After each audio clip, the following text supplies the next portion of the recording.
A kú déédé àsìkò yìí, kókó inú ìwé ìròyìn la mú wá fún yín láti inú àwọn ìwé ìròyìn ilẹ̀ Nàìjíríà. Orúkọ tèmi ni Ọmágbémisọ́lá Ọmọlọ́gọ̀mádẹ àìjẹran ẹdán.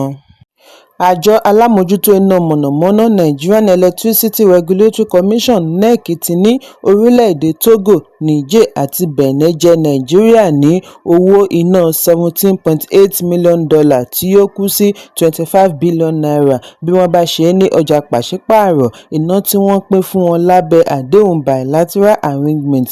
Nínú àkọọ́lẹ̀ ìpele kẹta ọdún 2025 third quarter ní NEC ti ṣe àfihàn wípé oníbàárà ilẹ̀ òkèèrè mẹ́tẹ̀ẹ̀ta yìí jẹ gbèsè $18.69 million owó iná tí wọ́n pín fún wọn lákòókò yìí ṣùgbọ́n san $7.125 billion nínú rẹ̀ tí gbèsè fi ṣẹ́kù $11.56 million.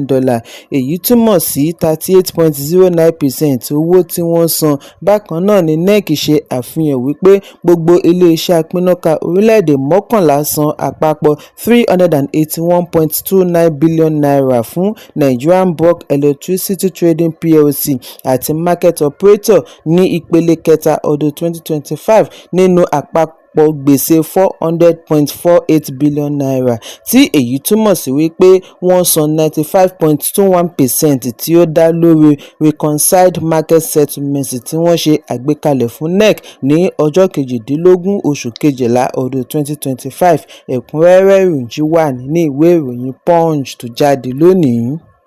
Mínísítà ìlú Àbújá Nyesom Wike ti bá gómìnà ìpínlẹ̀ Rivers wí bí ó ti pè é ní ọmọ burúkú tí kò mọ̀ọ́re. Wike kéde wípé ẹgbẹ́ ìdàpọ̀ rẹ̀ Rainbow Coalition yóò pèsè gbogbo ààyè fún ìbò rẹ̀ ní ìpínlẹ̀ tí ó bá máa fi di ọdún 2027. Rainbow Coalition Wike tọ́ka APC àti PDP tí wọ́n ṣiṣẹ́ papọ̀ láti pèsè ẹni tí yóò jáwé olúborí. Ìgbésẹ̀ yìí kan náà ni ó lò níbi ìdìbò ìjọba ìbílẹ̀ tí ó wáyé kẹ́yìn ní ìpínlẹ̀ níbi tí àwọn alátìlẹyìn rẹ̀ ní APC ti kó ìjọba ìbílẹ̀ 20 nínú ìjọba ìbílẹ̀ 23 kí PDP tó wà ní 3 péré. Àìpẹ́ yìí ni ó lérí níbi ọ̀kan lára àbẹ̀wò ìdúpẹ́ rẹ̀ sí àwọn ìjọba ìbílẹ̀ wípé òun lòun ń darí alága APC àti PDP ní ìpínlẹ̀ Rivers.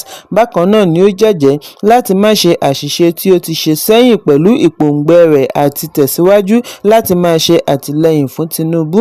Wike bá Fubara wí lórí bí ó ti wọ́gi lé ètò ìgbanisíṣẹ́ fún àwọn ẹgbẹ̀rún 10 ọ̀dọ́ tí ó ṣe àgbékalẹ̀ nígbà ìṣèjọba rẹ̀ gẹ́gẹ́ bí gómìnà ìpínlẹ̀ Rivers. Bákan náà ni ó fi ẹ̀sùn kan Fubara wípé ó ń gba iyì lórí àwọn iṣẹ́ àkànṣe tí òun bẹ̀rẹ̀ rẹ̀ ní ìjọba ìbílẹ̀ Ahoada àti Emowa. Ó ní òun ti san tó 70% owó yìí fún àwọn agbaṣẹ́ṣe fún iṣẹ́ ojúnà Ahoada sí Omoku àti Emowa sí Kalabari kí òun tó jọ̀wọ́ rẹ̀ fún Fubara. Ẹ̀kúnrẹ́rẹ́ ìròyìn wà nínú ìwé ìròyìn This Day tó jáde lónìí.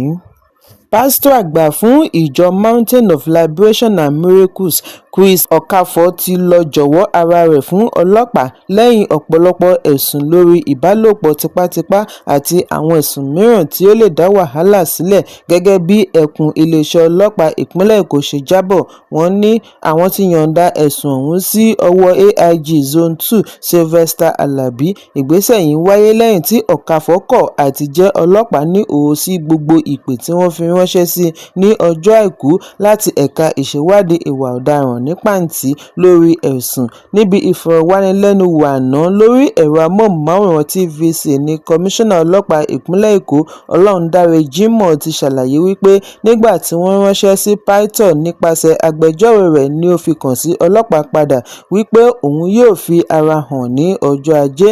Nígbà tí ó di ọjọ́ Ajé, wọ́n retí rẹ̀ títí. Nígbà tí wọn kò rí i ni Jimoh lòun pàṣẹ kí wọ́n fi ọwọ́ ṣìkún òfin mú un.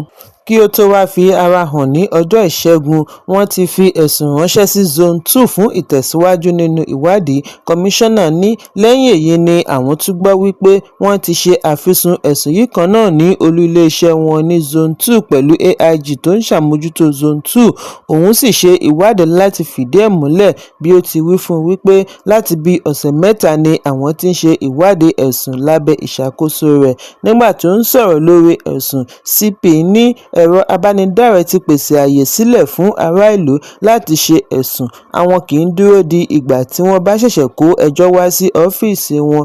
Lọ́gán tí àwọn bá ti rí irúfẹ́ ẹ̀sùn bẹ́ẹ̀, àwọn á gbé ìgbésẹ̀ ní kíákíá kí ó tó di wọ́ọ̀wọ́. Awuyewuye yìí bẹ́ sílẹ̀ láàrin oṣù Kejìlá ọdún 2025 bí oríṣiríṣi ẹ̀sùn nípa Okafor ṣe jẹyọ lórí ẹ̀rọ ayélujára. Òṣèrébìnrin ilẹ̀ Nàìjíríà Doris Ogala fi ẹ̀sùn kan Python wípé ó ti ń bá òun ní ìbálòpọ̀ láti ọdún 2017, wípé kò mú ìlérí ìgbéyàwó rẹ̀ ṣẹ. Ó ṣe àfihàn ẹ̀rí ó tú lọ́wọ́ nínú bí ìgbéyàwó rẹ̀ àtẹ̀yìnwá ṣe forí ṣánpọ́n.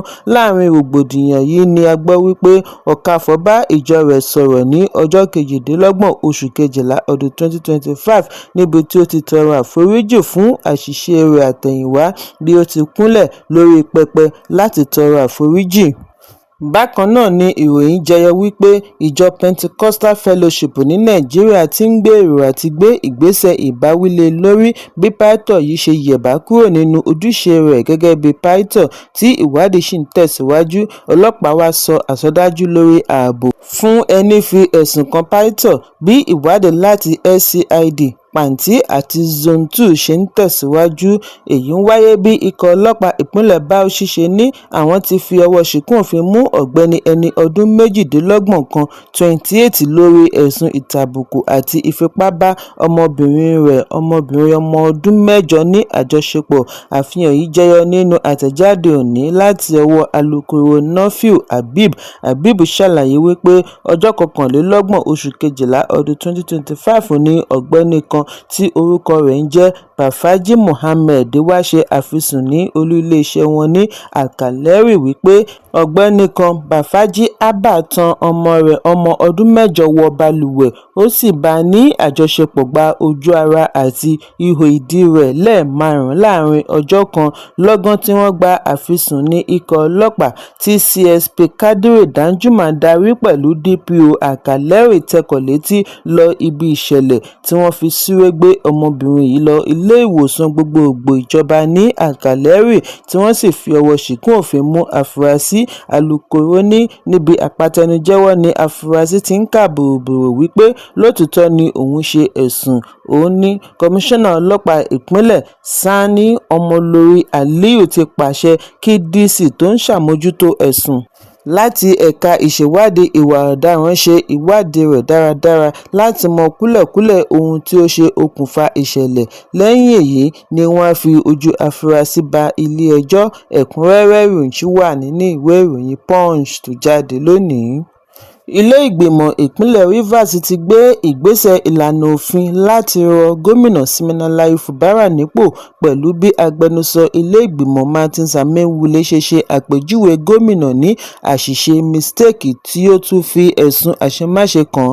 Ìgbésẹ̀ yìí ń wáyé níbi ìpàdé ìgbìmọ̀ tí ó wáyé lónìí yàtọ̀ sí ọjọ́ 26 tí wọ́n gbà lérò àti bẹ̀rẹ̀ ìpàdé tẹ́lẹ̀. Níbi ìpàdé tí Amaewhule darí ní Majority Leader Major Jack ti ka àkíyèsí àti ẹ̀sùn àṣemáṣe tako gómìnà síta wípé ó tàpá sí òfin orílẹ̀-èdè. Lára ẹ̀sùn ọ̀hún ni wípé gómìnà ṣe pàṣípààrọ̀ owó ìpínlẹ̀ sí owó dọ́là láti fi san owó fún àwọn kan láti Àbújá kí wọ́n lè bá ààrẹ Bọ́lá Tinubu sọ̀rọ̀ kí ó dẹ́kun ilé ìgbìmọ̀ láti má jẹ́ kí ó ṣe àgbékalẹ̀ ìṣúná ọdún 2026. Amaewhule ní àwọn yóò fi ìwé àkíyèsí nótìsì ránṣẹ́ sí gómìnà láàrin ọjọ́ 7 gẹ́gẹ́ bí ó ti wà ní ìlànà òfin. Agbẹnusọ ní ìgbésẹ̀ fún ìyọnípò gómìnà ti bẹ̀rẹ̀. Ojúṣe rẹ̀ ni láti fi ìwé àkíyèsí ránṣẹ́. Ó wá ṣe ìkìlọ̀ wípé gbogbo ìgbésẹ̀ gómìnà àti ṣe àgbékalẹ̀ ìṣúná lẹ́yìn tí ìgbésẹ̀ yìí ti bẹ̀rẹ̀ kò lè dá ìgbésẹ̀ wọn dúró. Amaewhule ní gbogbo ìgbà ni gómìnà máa ń kọ̀ àti ṣe àgbékalẹ̀ ìṣúná. Bí ó bá ṣe wípé ó ṣetán àti ṣe èyí ni ó yẹ kí ó ti ṣe tipẹ́tipẹ́. Lára àṣemáṣe rẹ̀ ni láti kọ̀ àti ṣe àgbékalẹ̀ ìṣúná àti níná owó tí kò sí lára ìṣúná tí wọ́n ṣe àfihàn. Amaewhule ṣàlàyé wípé ìpínlẹ̀ kò kojú irúfẹ́ ìṣòro báyìí rí ní gbogbo Nàìjíríà. Siminalayi Fubara àti igbákejì rẹ̀ ọ̀jọ̀gbọ́n Ngozi ọdún nìkan ni ó kù tí kò tíì ṣe àgbékalẹ̀ ìṣúná ọdún 2026.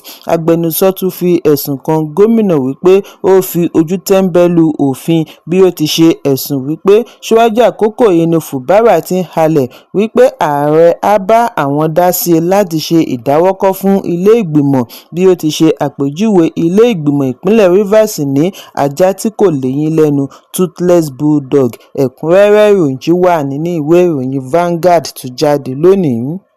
Àwọn ìlúmọ̀ọ́ká olórin Nàìjíríà Adékúnlé Kòsọ́kọ́ tí gbogbo ènìyàn mọ̀ sí Adékúnlé Gold àti ìyàwó rẹ̀ Simi ti gba àlejò ọmọ tuntun ìbejì làǹtìlanti. Lánàá ni Simi ṣe àfihàn ìròyìn ayọ̀ yìí lórí ẹ̀rọ abánidọ́rẹ̀ẹ́ bí ó ti kọ wípé òun ń béèrè ọmọ mìíràn lọ́wọ́ Ọlọ́run, ó sì fún òun ní ìlọ́po méjì ìbùkún. Bí ó tilẹ̀ jẹ́ wípé tọkọ-tìyàwó yìí kò tíì ṣe àfihàn bóyá akọ tàbí abo, ṣùgbọ́n ìròyìn ti kàn yíká gbogbo orí ẹ̀rọ abánidọ́rẹ̀ẹ́ bí àwọn olólùfẹ́, akẹgbẹ́ àti alátìlẹyìn wọn ṣe ń fi ìkíni kú oríire ránṣẹ́. Ọdún 2019 ni Adékúnlé àti Simi ṣe ìgbéyàwó lẹ́yìn ọ̀pọ̀lọpọ̀ ọdún tí wọ́n ti ń bá ọ̀rẹ́ wọn bọ̀. Oṣù karùn-ún ọdún 2020 ni wọ́n bí ọmọ wọn àkọ́kọ́, ọmọbìnrin tí wọ́n pe orúkọ rẹ̀ ní Adéjàre ṣùgbọ́n nífẹ̀ẹ́ láti máa pè é ní Déjà. Ẹ̀kúnrẹ́rẹ́ ìròyìn wà nínú ìwé ìròyìn Daily Post tó jáde lónìí. Kókó inú ìwé ìròyìn àsìkò yìí kò ní jù báyìí lọ. Ẹ pàdé mi ní ìrọ̀lẹ́ fún àkọ́tún ìròyìn. Kí a tó lọ, ẹ má ṣaláì fi àkíyèsí yín ránṣẹ́ kí ẹ sì bá wa subscribe sójú náà wa lórí YouTube kí kókó inú ìwé ìròyìn lè máa tẹ̀ yín lọ́wọ́ ní kíákíá.